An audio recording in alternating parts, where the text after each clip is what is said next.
Nakakaiyak, nakakakilig, Nakakatawa, nakaka-inlove. Dear MOR.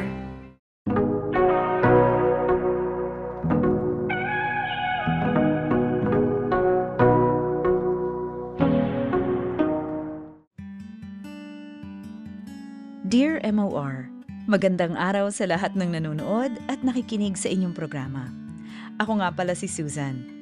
Napasulat ako sa inyo ngayon kasi nais ko sanang ibahagi ang kwento ng buhay ko sa inyo. Hayaan niyong simulan ko ang aking kwento sa pagpapakilala sa kapatid kong si Michael. Dalawa lang kaming magkapatid, mga kamorkada. Ako ang panganay sa aming dalawa. Bilang bunsong lalaki ay normal lang na si Michael ang paboritong anak ng aming papa. Walang araw na hindi napupuri ng papa si Michael. Nagbago lamang ang lahat nang tuluyang umalis sa poder ni papa si Michael. Simula nung umalis ang kapatid ko, hindi na kami masyadong nakakapag-usap pa. Ako ang tumayong tagapag-alaga ng papa namin nung nagkaedad na ito. Magkikita lang kami ng kapatid ko kapag may mga emergency dito sa bahay. Hindi ko naman inakala na isang emergency pala ang maglalapit sa landas naming magkapatid.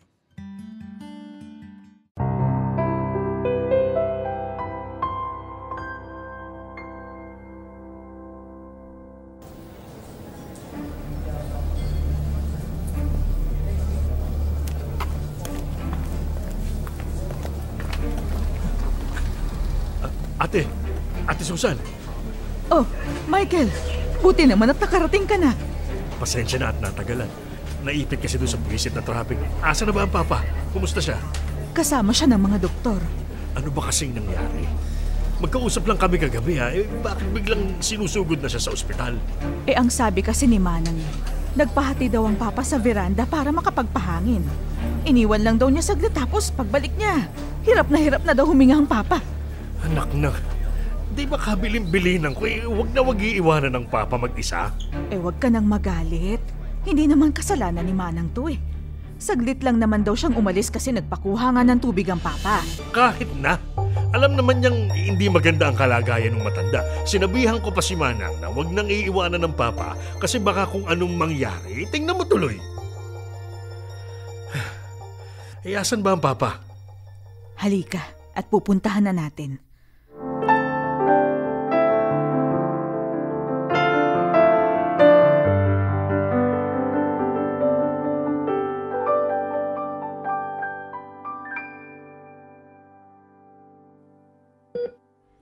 Monitor the patient's vitals, ha?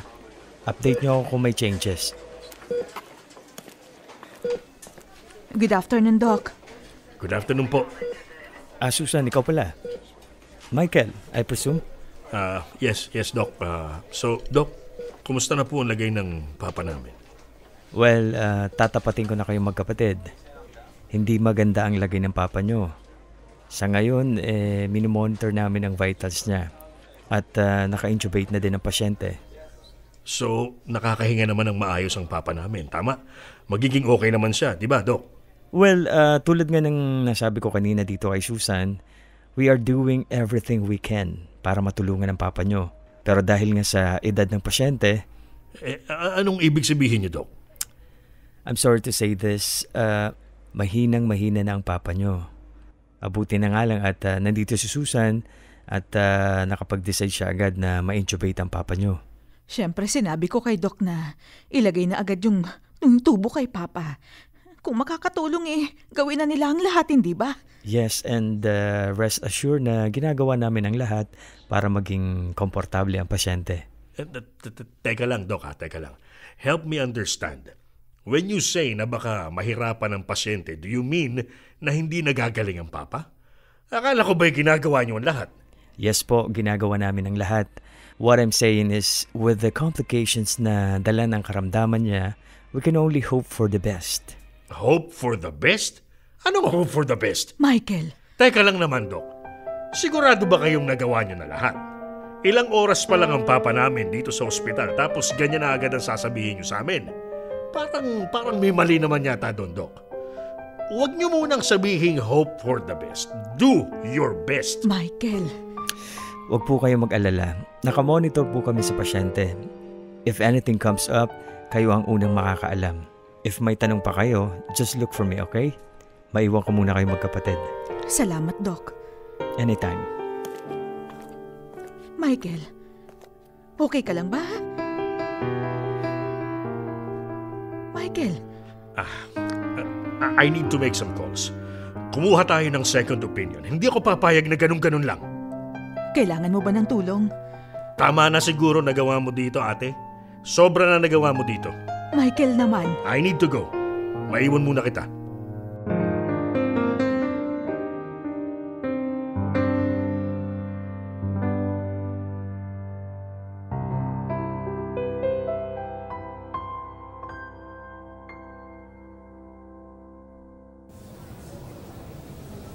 Ano na bang napag-usapan yung magkapatid?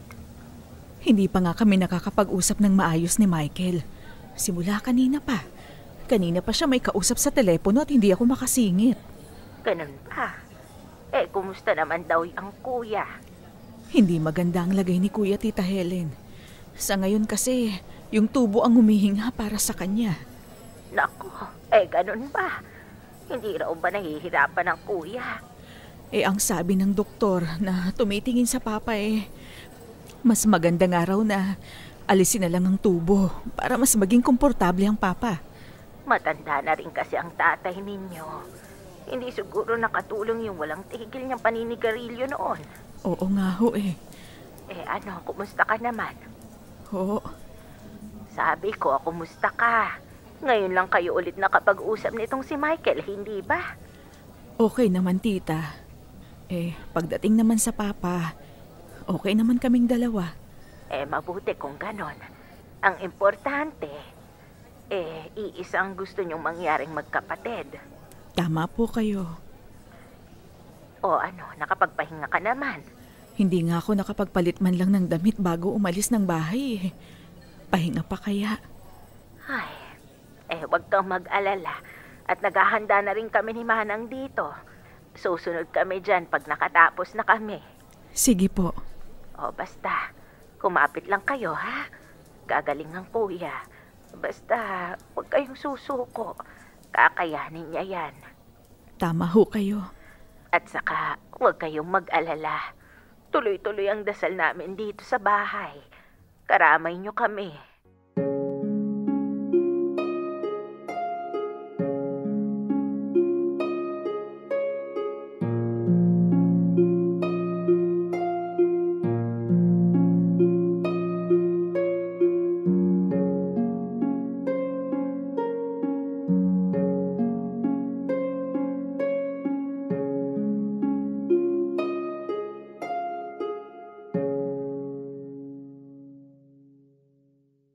Mga kamorkada, sadyang matapang magsalita itong kapatid ko na ito. Mataas kasi ang napag-aralan at medyo nakakaangat sa buhay. Medyo pabalang kung magsalita sa ibang tao. Sanay na ako sa ganyang mga banat nitong si Michael. Sa tuwing umuwi siya sa amin, ay lagi siyang ganyan. Mga kamorkada, kahit naman ganyang magsalita si Michael, alam ko naman na mabuti ang kalooban niya. Lagi niyang tinatawagan ng papa para kamustahin.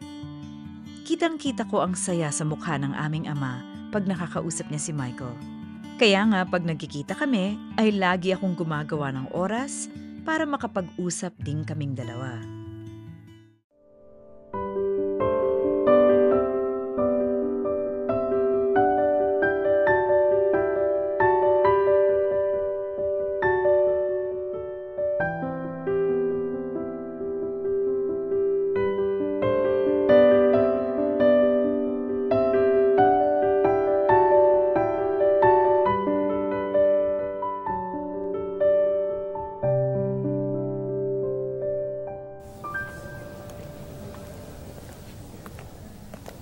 Ate, andyan ka lang pala. Kanina pa kita hinahanap. Ikaw pala, Michael. Kanina ka pa ba dyan? Oo. Kagagaling ko lang ulit sa loob para tingnan ng papa. Kumain ka na ba? Ay, hindi pa nga Hindi ko na rin nagawang makakain simula nang isugod namin ng papa dito. Ganun ba? Halika na. Kumain muna tayo sa labas. Sa labas? Paano ang papa? Baka pwedeng dito na lang tayo sa hospital kumain. Nako ate, alam mo namang hindi masarap ang pagkain dito sa ospital. Walang kalasa-lasa. Sige na, tayo ka na dyan, kumain tayong dalawa. Paano kung biglang may update pala para sa papa? Huwag ka mag-alala. Iniwan ko na ang number ko dun sa nurse na in charge. Pag may message yun sa akin, pag may update sa lagay ng papa. Kaya sige na, tumayo ka na dyan. May nakita akong restaurant dun sa labas, mukhang masarap kumain dun. O siya, sige. Ay teka, at kukunin ko lang yung bag ko sa loob. Sige lang, hintayin lang kita dito. Michael. Kung iwan ko rin kaya ang number ko sa nurse ng papa para makontak niya rin ako kung may balita na sa lagay ng papa natin. Ate naman, magkasama naman tayong dalawa. Siguro naman isa lang naman ang sasabihin sa atin ng mga nurse kung may balita man, di ba? O siya, sige, tama ka naman. Sige na, kunin mo na yung bag mo at makakain na tayong dalawa. O siya.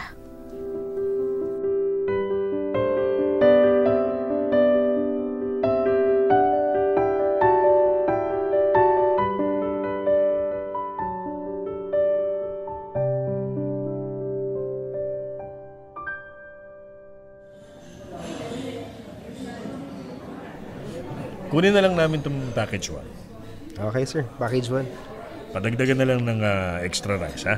Extra rice. Noted, sir. Anything else po?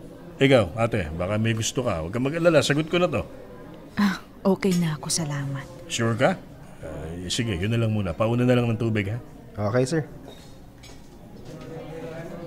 Matagal-tagal na rin, ano?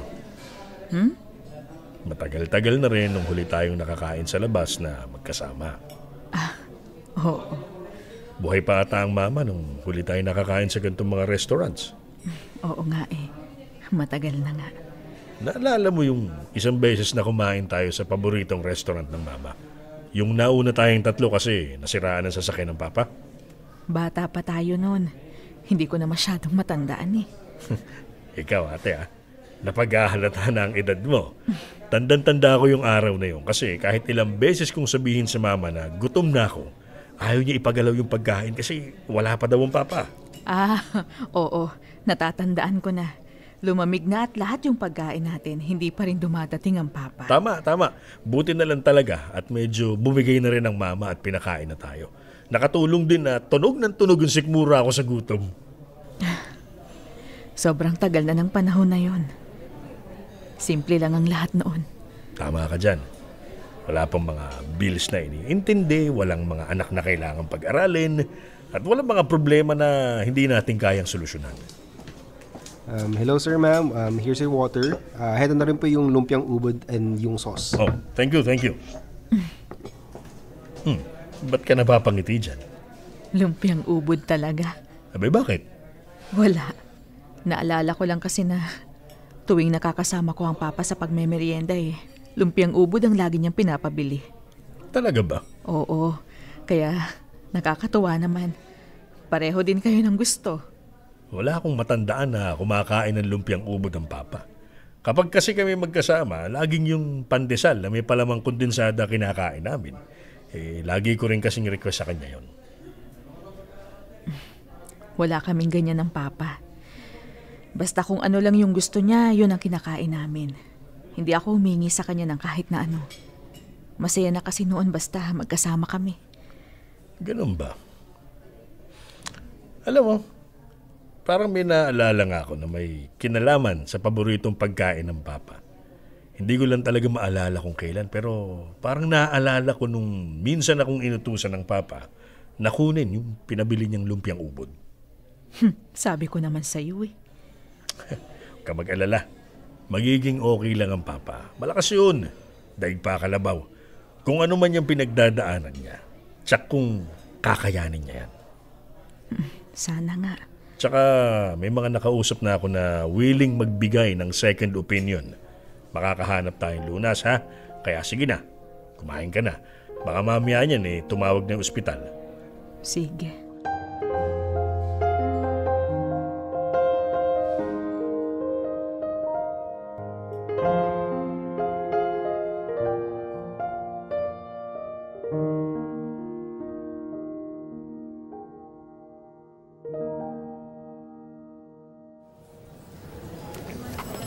O paano?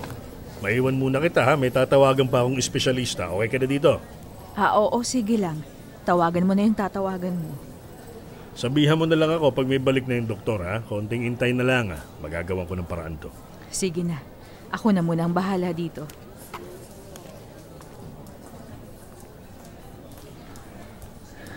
Sana nga tama ka. Sana nga maging okay ang papa.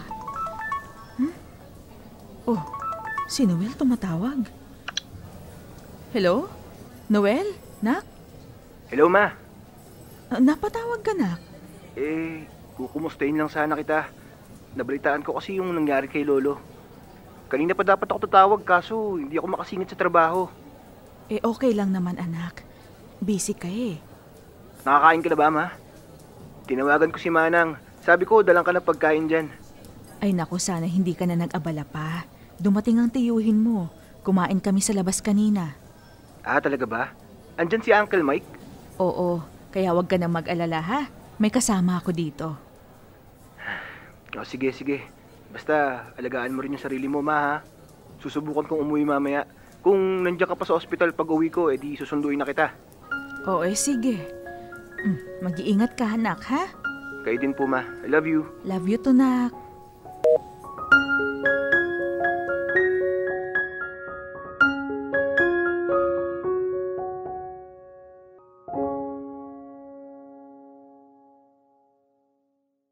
Mga kamorkada, aaminin ko na medyo naiinggit ako sa tuwing napagkukwentuhan namin ni Michael ang nakaraan.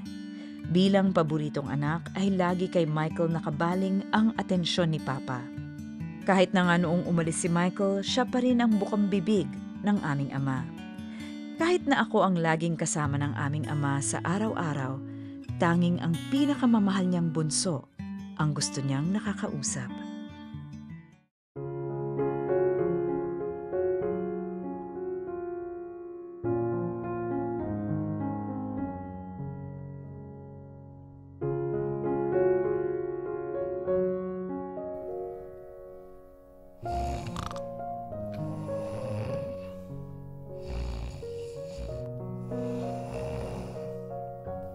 Tingnan mo to. Nakatulog na sa hallway. Te, gising na. Ay nako, pasensya na nakaidlip pala ako. Pansin ko nga. Kulang ka ba sa tulog? Alam mo naman, hindi ba? Maaga akong gumigising para masilip ang papa. Minsan kinakapos talaga ako ng tulog. Nako, magpahinga ka rin minsan. Nako, pasensya na ulit ha. Okay lang, ano ka ba? Ginising na kita kasi pwede na raw nating silipin ang papa. Ganun ba? Oo. Sige na. Tayo na dyan. Hinihintay na tayo ng papa. Sige.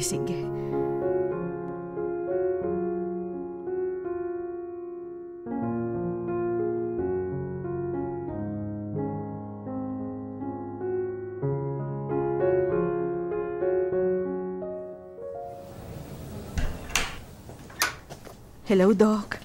Doc. Hello sa inyo ulit. Kumusta naman kayo? Okay naman, Doc. Doc, kumusta na ang lagay ng papa namin? Bumuti na ba ang lagay niya? Sa ngayon, medyo stable naman, pero nakatutok pa rin kami. Iniiwasan kasi natin na magka-complication pa ang karamdaman niya. Mabuti naman kung ganun. Paano? Maiwan ko muna kayo mag-aama ha. I'll be back to check on him. Thank you, Doc. Aba, malalim yata yung buntong hininga mo dyan. Okay ka lang? Ha? Wala lang to. May naisip lang ako. Tungkol ba sa papa to? Naalala ko lang yung mga panahon na inaabutan ko ang papang nakakatulog sa may balkonahe ng bahay. Ngayon, tinitingnan ko siya parehong-pareho eh. Napakakalmado ng mukha. Oo nga. Naalala ko rin. Tapos kapag sinusubukan mo siyang gisingin, magagalit siya sa'yo kasi pinuputol mo daw yung tulog niya. Talaga ba? Parang di naman nangyari sa akin yan. Ang naaalala ko, pag ginigising ko siya, lalo na pag medyo may halong gulat, natatawa yan. Ay, sana nga magkatotoo sinabi ni Doc. Sana nga bumuti na lagay niya. Sana nga. May sumagot na pala sa mga tawag ko. Pag mas naging stable na ang lagay ng papa, lipat na natin siya ha. Kailangan pa ba yun? Sabi naman ng doktor, medyo bumubuti na ang lagay ng papa, hindi ba? Maganda kasi na mapatingnan ulit ang papa sa isa pang espesyalista. Wala talaga akong tiwala sa mga doktor dito sa ospital na to. Kung bumubuti naman ang lagay ng papa, bakit pa natin siya ililipat? Para nga sigurado. Ayaw mo ba nun? Masisigurado natin ang kalusugan ng papa. Sa bagay. Hindi pa naman ngayon. Hintayin muna natin na gumaling-galing ang papa, ha? O siya, sige.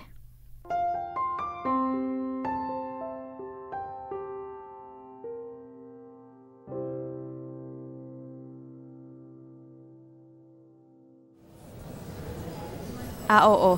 Dalhan nyo na lang ako ng pamalit na damit. O sige, mag-iingat kayo. Sino ba yung kausap mo? Si Manang. Balak daw nilang pumunta dito sa ospital para masilip ang papa. Okay yan. Para makausap ko na rin. Hindi talaga tama yung ginawa niya na basta-basta na lang niyang iniwanan ng papa eh. Wag mo na masyadong pagalitan. Matagal na si Manang sa atin eh. Ngayon lang naman nangyari yan. Kahit na. Narinig ko magpapadala ka din ng damit. Oo. Kasi paano? Medyo nangangati na ako sa suot ko eh. Tama yan. Para presko ka na rin. Ganun na nga. Sige. O paano? Alis muna ako, te, ha? Babalik lang ako sa hotel kung saan ako naka-check-in. Makapaligo na rin. Hotel? Bakit hindi ka dumiretso sa bahay? Ang tuloy, gumastos ka pa. Hayaan mo na. Nagmamadali na ako kanina eh. Wala akong mapagparkan dito sa ospital kaya nag-check-in na ako. Kung kaya pa, cancel mo na lang yung hotel mo. Dumiretso ka na kaya sa bahay para isabay mo na sila Manang pabalik dito sa ospital. Ganun ba? Sige. Babalitaan na lang kita, ha? Okay ka pa dito? Kailangan mo ng pera? Okay lang ako dito. Sige na, lumakad ka na. Sigurado ka, ha? Okay, magkita na lang tayo ulit mamaya. Dating gawi, ha? Kung may mangyari man, message mo ako kagad. Makakaasa ka.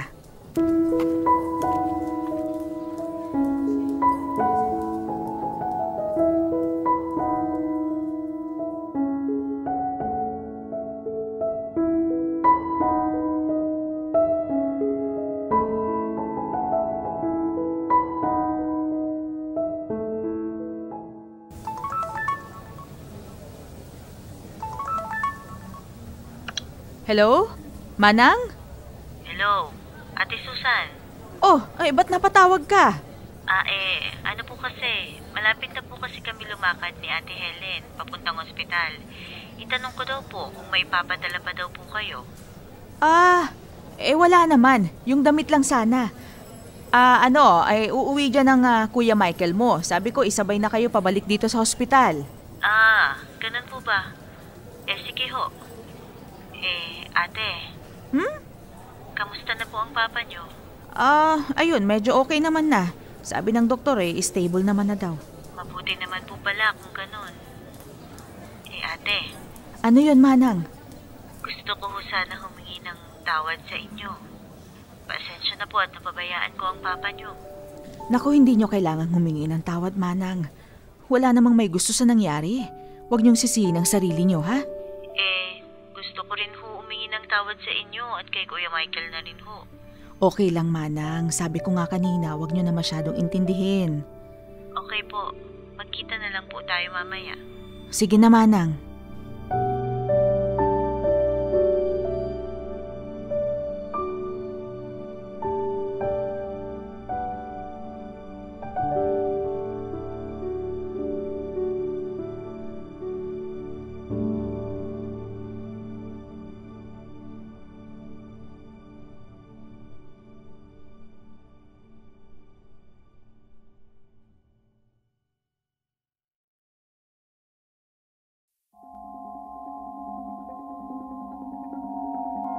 Isang araw na naman ang lumipas. Isang araw na naman ang parating. Nakatitig sa kisaming madilim. Di alam kung saan ibabaling itong pagkahumaling. Mga matay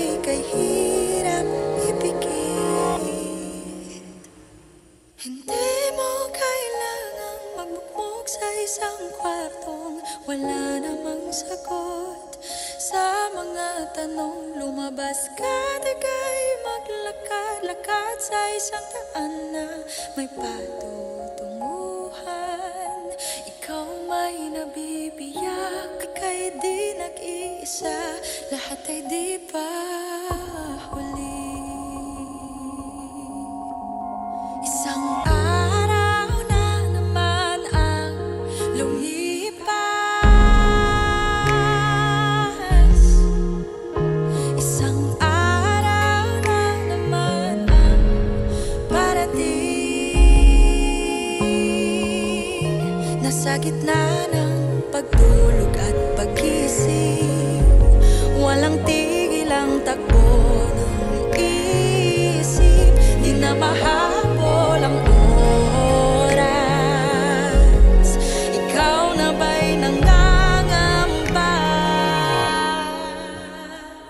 Hindi mo kailangang magpupok sa isang kwartong wala namang sagot sa mga tanong. Lumabas ka, di ka'y maglakad-lakad sa isang daan na may patutunguhan.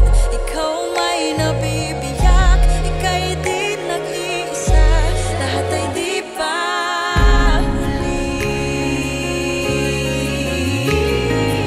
Hawlang umaakap sa kumot na gagapos, kailangan nang makawala upang ika'y masilayan na ng araw.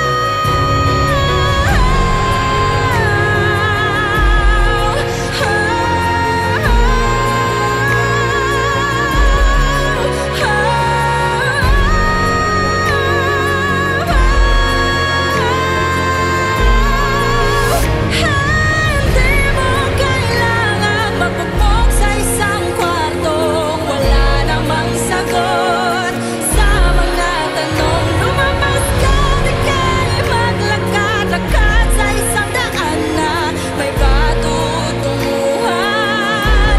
Ikaw may nabibiyak, ika'y di nag-iisa, lahat ay di pa huli. Ikaw may nabibiyak, ika'y di nag-iisa, lahat ay di pa huli.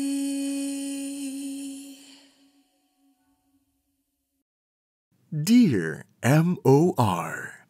Ang mga kwento ng puso mo. #Dear M.O.R. Hinanakit. Mga kamorkada, si Manang ang katukatulong ko sa pagbabantay at pag-aalaga sa aking ama. Hindi siguro ako tumagal sa pag-aalaga sa aming papa kung wala si Manang para tulungan ako. Kaya nga nung humingi siya ng tawad, ay agad ko siyang pinapatawad. Malaki na rin ang sakripisyo niya sa amin. Siguro nga, higit pa kay Michael. Kaya nga laking gulat ko noong biglang nagkaharap si Manang at ang kapatid kong si Michael.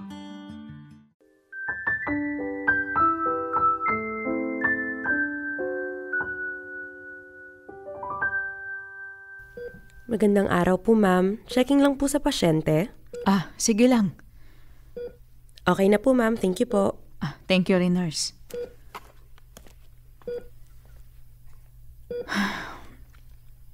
Sana talaga magtuloy-tuloy na ang recovery mo, Papa.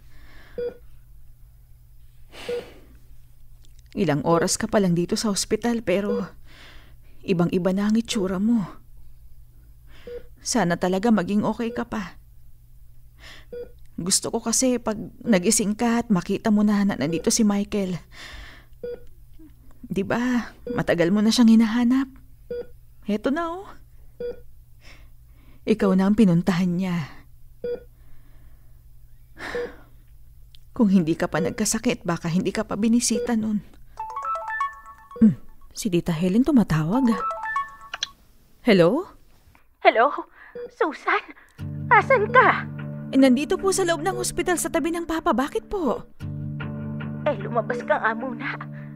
Si Michael kasi galit na galit kay Cecil. Puntahan mo muna kami dito.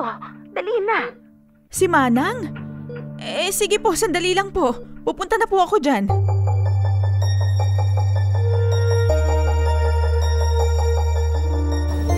Ikaw naman kasi, Manang. Yun na nga lang ang trabaho mo, hindi mo papagawa ng maayos. Tingnan mo tuloy nangyari sa Papa. Mike, tama na. Hindi, tita. May mali eh. At dapat pag may mali, agad na tinatama. Kuya, pasensya na po talaga. Manang, wala nang magagawa yung paghingi mo ng pasensya. Nakaratay na ang Papa. Hindi siya gagaling sa paghingi mo ng patawad. Michael, ano bang kaguluhan to? Pinagsasabihan ko lang si Manang. Pinagsasabihan? Paano pinagsasabihan? Sinisigawan mo. Tsaka talaga ba ha? Dito sa harap ng hospital ka pa nagsisisigaw? Hindi ka ba nahihiya? Bakit? May mali ba akong sinabi? Wala naman ah. Tama naman ang sinabi ko, kung hindi dahil sa kapabayaan ni Manang, di sana okay lang ang Papa. Wala rin magagawa ang pagsisisigaw mo kay Manang, Michael.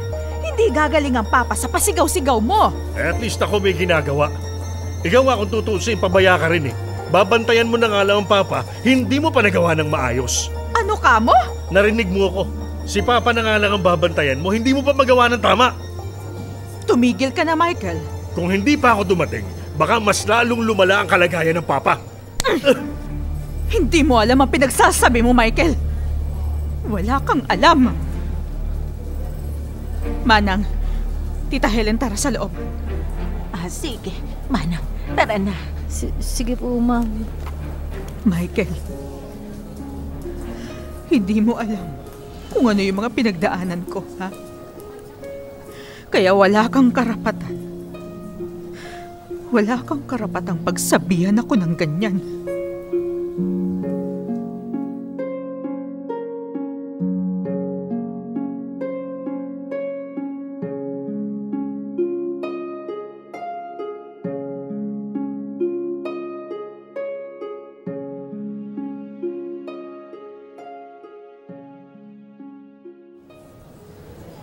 Sa ngayon, medyo gumaganda na ang lagay ng pasyente pero patuloy pa rin yung pag-monitor namin sa vitals niya. Salamat, Doc. Hopefully, after itong laban niya sa karamdaman niya ay road to recovery na ang susunod. Okay, Doc. Susan? Yes po, Tita. Ano? Kumusta ka, ha? Okay ka lang ba? Okay lang ho ako. Yung kay Michael kanina. Parang ayoko munang pag-usapan. Naiintindihan kita. Kung ano man ang nasabi ko kanina, wala akong pinagsisisihan doon. Alam niyo kung ano ang hirap ko. Alam niyo kung ano yung mga sakripisyo. Kung hindi alam ni Michael yun, wala na akong magagawa. Gusto mo bang magpahinga muna? O gusto mo bang umuwi muna? Nandito naman kami ni Manang. Magpahinga ka muna. Pahinga. Sige ho. Susubukan ko pong tawagan si Noel. Baka pauwi na rin yun. Mabuti pa nga. O sige na. Umuwi ka na muna.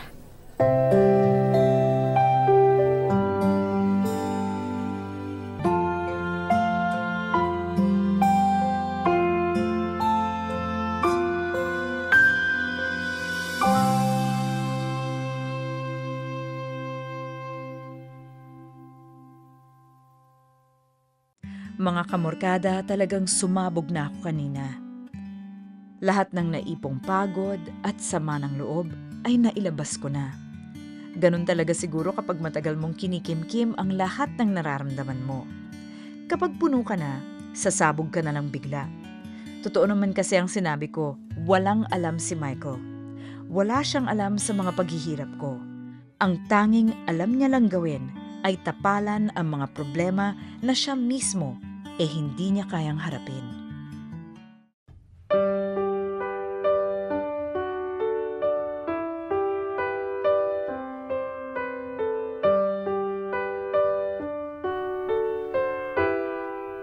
Malapit na ako, Ma. Pahintay na lang ako dyan sa may entrance, ha? O sige, nak. Ma? Oh. Kumusta ka naman? Okay ka lang ba? Okay lang ako. Pagod lang talaga. Sigurado po kayo. Sigurado. Sige na, nak. Palabas na ako ng hospital. Hintayin na lang kita, ha? Sige po, Ma.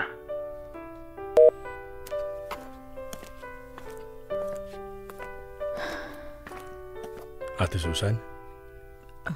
Michael, ayoko muna makipag-usap. Pagod na ako. Gusto ko na lang munang umuwi.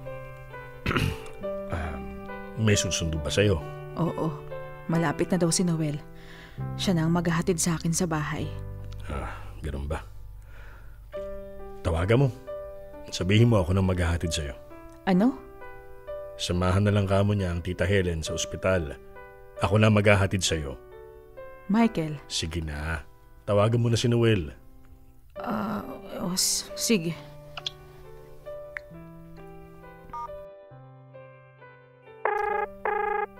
Hello, Nak?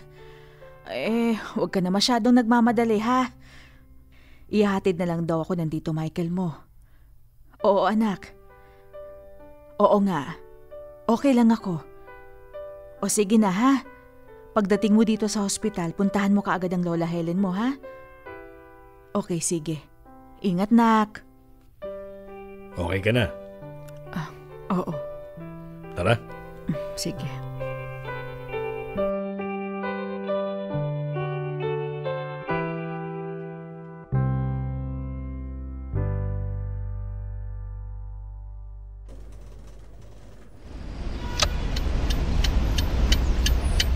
Kahit kailan talaga, hindi na nawala ang traffic dito sa lugar na to, no? Oo nga. Nakausap ko pala yung doktor bago tayo umalis. Maganda na raw ang lagay ng papa. Kailangan pa rin daw i-monitor pero malayo na daw sa panganib. Makakahinga na raw tayo ng maluwag-luwag.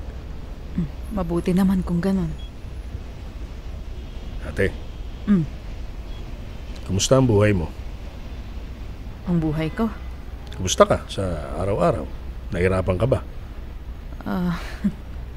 Michael, hindi ko maintindihan. Ate, gusto ko lang malaman. Kasi, alam mo yun, yung mga nasabi mo kanina, gusto ko lang alamin. Okay lang ako. Kami. Oo. Mahirap mag-alaga pero kinakaya naman namin. Ganun ba? Kailangan nyo ba ng tulong? Kailangan mo ba ng tulong? Hindi ka na rin kasi bumabata. Hindi ko kailangan ng tulong. Malakas pa ako kaya kaya ko pa. Sigurado ka? Ate, sa tingin ko kasi hindi mo na kaya. Anong sabi mo? Hindi mo na kaya. Ikaw na rin may sabi, di ba? Marami ka ng sakripisyo. Hindi mo na masasabihin nyo kung di ka pagod eh. Michael, tumigil ka na. Utang na loob naman. Iniisip lang kita. Tignan mo nga nangyari sa papa. Tingin ko oras na para magpahinga ka na. Iyahanap kita ng makakatulong. Yung tututok sa'yo, tsaka kay papa. Diyan ka magaling no? Ha? Diyan ka magaling. Pakiramdam mo, concerned na concerned ka. Pero hindi naman. Alam ko na yan, Michael. Ginawa mo na yan sa amin dati. Teka. Hindi ko maintindihan. Michael, magaling kang mang-iwan. Kunwari, concerned ka pero iiwan mo lang kami sa iba. Magaling kang mang-iwan, ganun. Iniwan? Paano iniwan, Ate Susan? May buhay din ako. Hindi naman panghabang buhay, nasa poder lang nila papa. Kaya nga kita pinapadala ng pera para at least makatulong, di ba? So, paanong nangyari yung iniwan? Todo nga ang alaga ko sa inyo. So yun ba ang tingin mo, ha, Michael? Alam mo, hindi naman pera ang kailangan namin eh. Ikaw ang kailangan namin. Naiintindihan mo ba? Hindi pera. Ikaw. Nandito naman ako ano pa bang gusto nyo? Araw-araw nandito ako. Sabi ko nga, di ba, may buhay din ako. Oy, ako? Wala? Michael naman. Importante sa akin ang pamilya. Pero may buhay din ako. Hindi lang ikaw. Ang hirap kasi sa'yo. Simula nung umalis ka, hindi mo na nakita yung bigat ng responsibilidad na iniwan mo sa akin. Nagbulag-bulagan ka. Tinakpan mo ng pera mo para hindi mo makita yung hirap na dinaranas ko. Ate, Nakikita ko na yung bahay. Sige na, Michael. Ihinto mo na yung sasakyan. at bababa na ako. Bababa na ako, Michael. Ihahatid na kita. Sandali lang. Huwag ka nang bumaba, please.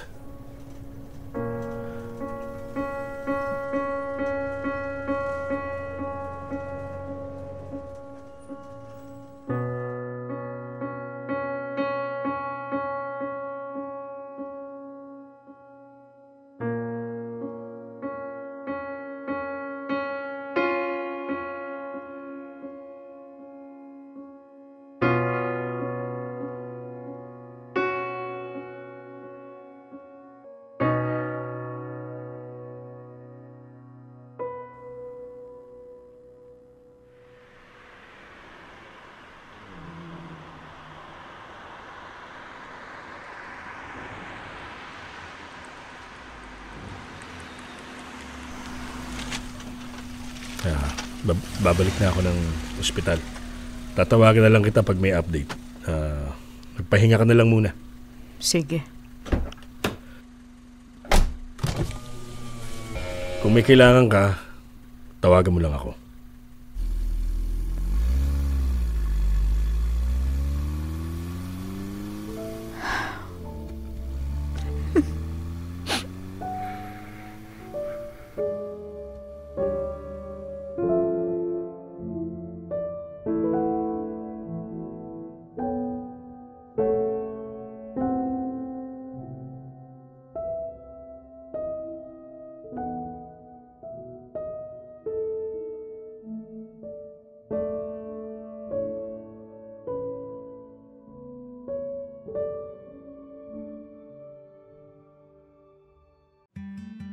Manhid. Yan na siguro ang pinakatamang salita para ilarawan kung ano kami ni Michael. Pareho kaming manhid, pero sa magkaibang dahilan. Manhid na ako sa lahat ng hirap at pagod na dinanas ko. Samantalang si Michael, manhid sa mga nangyayari sa sarili niyang kadugo. Galit na galit ako kay Michael nung mga oras na yon. Kung meron man siyang sinabing tama, yun na siguro ang magpahinga ka muna. Pagod na ako at pahinga ang kailangan ko.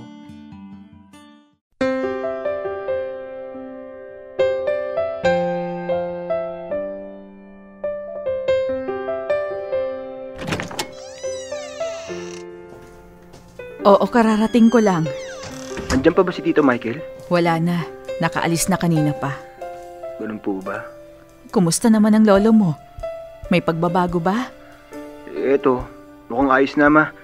Sabi naman ng doktor, mas maganda na yung lagay niya kumpara nung dinala niyo siya dito sa ospital. Magandang balita yan, anak. Ikaw, Ma. Kumusta ka? Okay lang ako. Nak, kanina ko pa napapansin na tanong ka ng tanong kung kumusta ba ako. May problema ba? Kasi, Ma, minessage kasi ako ng Lola Helen kanina. Nagkasagutan daw kayo ni Tito Michael. Huwag mo na masyadong isipin yun. Kilala mo naman kami ng tito mo, di ba? Sige. Basta mamayang gabi o kung anong oras ka man babalik dito sa ospital, magkita tayo, ha. Sagot ko na ang dinner natin. Sige, anak. Sige na, Ma. Pahinga ka na muna. Kung babalik ka na sa ospital, pwede mo kong tawagan, ha. Susunduin kita. Okay. Salamat, anak, ha? Anytime, Ma. Love you. Love you to, anak. Ay, magiging okay din ang lahat.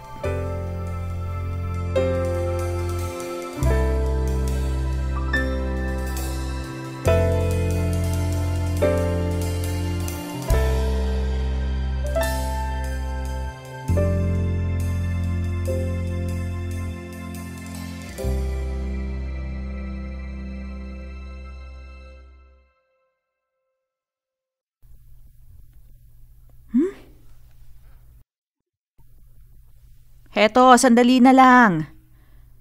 Kung makakatok naman to eh. Ano bang... Michael, ikaw pala. Pwede ba akong pumasok? Sige. Tara, pasok ka. Upo ka muna. Gusto mo ba ng kape? Kumain ka na ba? Kape na lang siguro. Sige, sandali at isasalang ko lang yung initan ng tubig. Galing ka bang hospital? Oo. Okay naman ang papa. Huwag ka masyado mag-alala. Heto, pasensya na at 3-in-1 lang yung meron kami. Naubos na kasi yung drip coffee. Alam ko namang gusto mo yun. Hindi. Okay na yan. Salamat. Michael. Pasensya ka na sa mga nasabi ko kanina ha. Dala lang din siguro ng pagod sa mga nangyari. Okay lang yun. Huwag mo na isipin. Ako nga dapat humingi ng tawad sa iyo eh. Pasensya na nabaliwala ako lahat ng mga sakripisyo mo para sa pamilya natin. Natatandaan mo ba nung maliit pa tayo? Tuwing Sabado gigisingin ka ng papa para gumala. Oo. Lagi ako sinasama nung kasi magkakape siya kasama ng mga kaibigan niya. Alam mo, inggit na inggit ako sa inyo ni Papa nun. Ganun ba? Lagi kasi kayong magkasama. Paborito ka niya. Bata pa lang ako. Alam ko na yon. Ate. Kaya alam ko yung sakit na nararamdaman nila Papa nung nagdesisyon kang umalis sa atin. Para silang binawian ng hangin sa katawan. Parang laging may kulang sa kanila. Hindi ko alam kung nasabi ko sa inyo ito o kahit sa iyo man lang. Pero kaya lang naman ako umalis kasi gusto kong makawala kina Papa. Ramdam ko kasi yung bigat ng expectations niya kapag nakatingin siya sa akin. Kaya ako umalis kasi hindi ko na kaya. Ako naman, kahit anong gawin ko, hindi ko mapantayan yung nabibigay mong saya sa kanila. Iba ka eh. Iba ka sa kanila. Pero alam mo, hindi ako nagalit sa'yo ni minsan.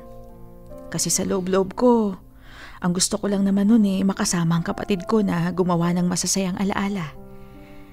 Yun lang ang gusto ko nun, hanggang ngayon.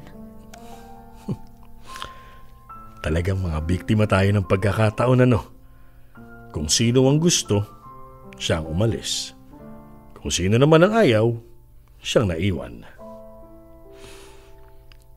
Ate, pasensya na talaga ha? Marami akong naging pagkukulang sa'yo. Michael. Babawi ako.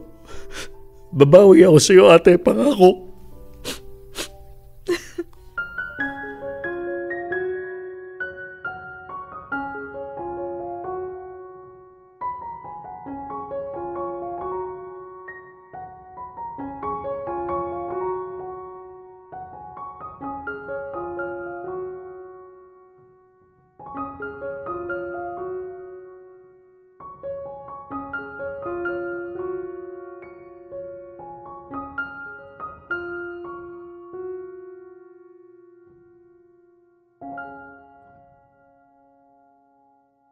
Mga kamorkada, simula nga nung araw na yon ay naging maayos na ang relasyon naming magkapatid.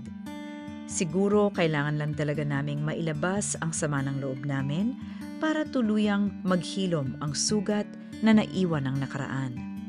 Sa ngayon, madalas na kaming mag-usap ni Michael at paminsan-minsan lumalabas din kami para talagang makapag-bonding. Para naman sa mga nagtatanong, naka-recover naman makalipas ng ilang linggo ang papa namin pagkatapos niya maospital. Nagkausap-usap kaming tatlo nila Michael at nagkapatawaran.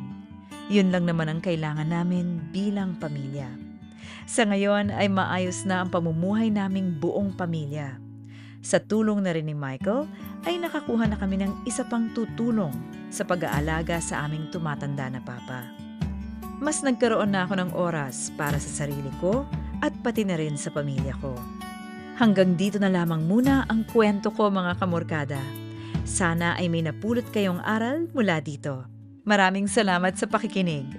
Lubos na nagpapasalamat, Susan.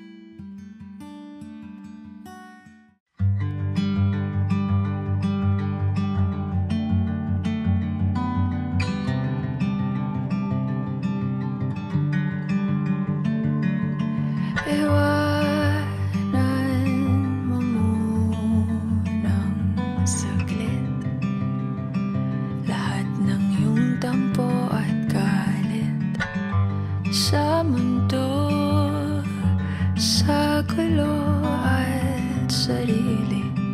Halika dito't sa akin tumabi, sumandal sa pagmamahal.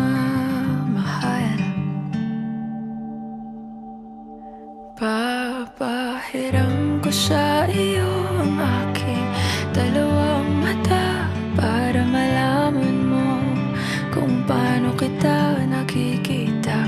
Maging ang puso ko kapalit ang nasa sa'yo para maramdaman at mabura ang mga agam-agam na hindi kailangan.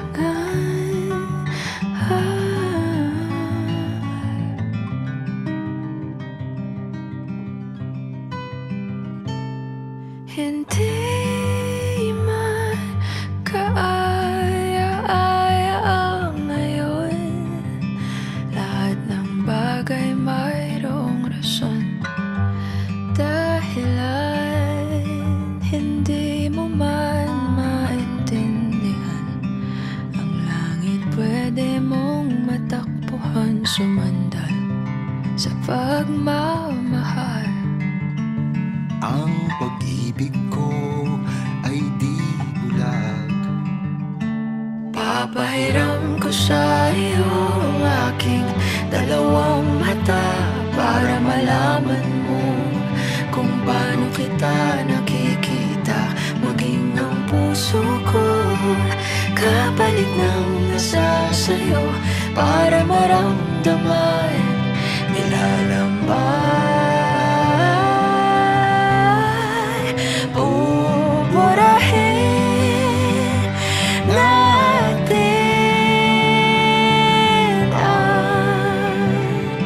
ang mga di kailangan papalitan natin ang kahulugan ng buhay.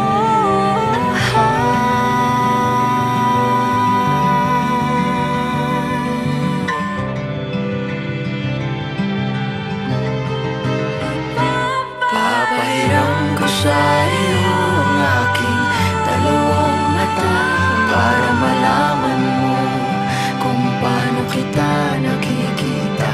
Maging ang puso ko kapalit ng nasa sa'yo para maramdaman, nilalaman, buburahin natin ang mga di kailangan papalitan natin ang kahulugan ng buhay. Buburahin natin ang mga di kailangan papalitan natin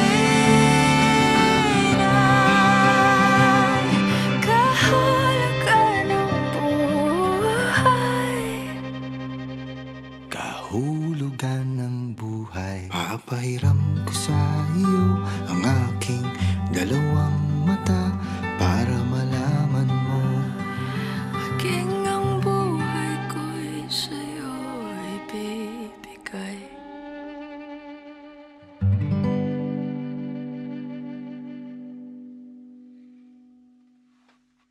Dear M.O.R. Ang mga kwento ng puso mo. #Dear M.O.R. Hinanakit.